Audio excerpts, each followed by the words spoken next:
Theme 5 in our project is Ambulation Quantification for Parkinson's patients. Some of the main symptoms of Parkinson's disease is shuffling and short-step gait, stooped posture, freezing ambulation and turning, and an overall reduced quality of life.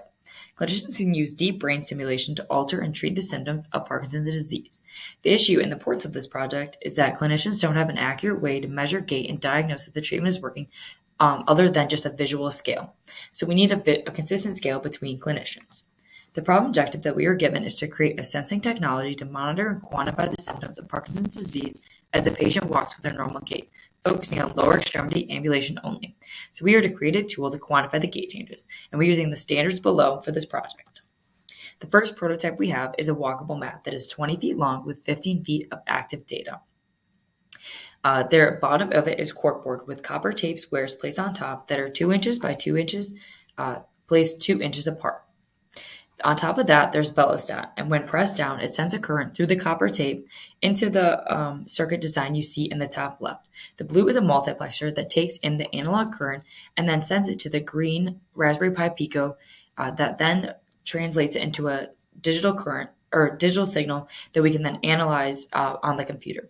In total, we had 5 Raspberry Pi Picos and 15 multiplexers.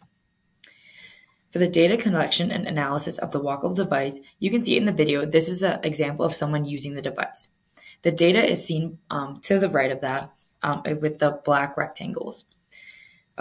For this, we took the data we got and normalized the averages of all points and determined the threshold in which a square was or was not activated. You can see the squares that are activated in the white in the figure.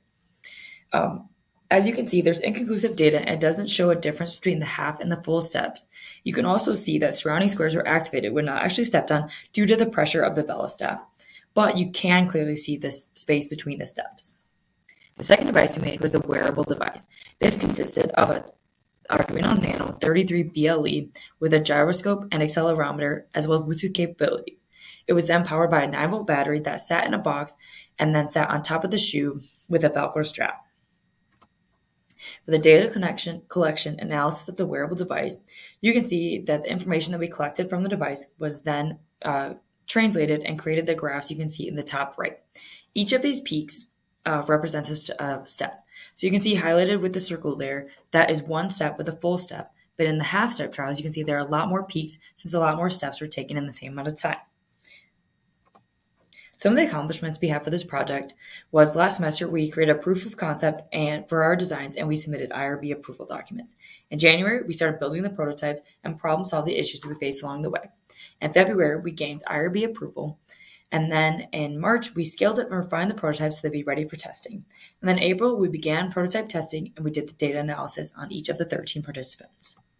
The future recommendations we have for this project are as follows. For the walkable mat, we want to have more sensitive sensors and more sensors in general that are closer together for higher overall resolution.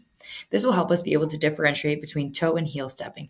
We also would like to improve the process of exporting data and increase the efficiency of data analysis. For the lower extremity sensor, we feel it would be best to have a smaller box and a smaller battery, as well as a rechargeable battery, and then our own mobile app to take in data and calculate stride length.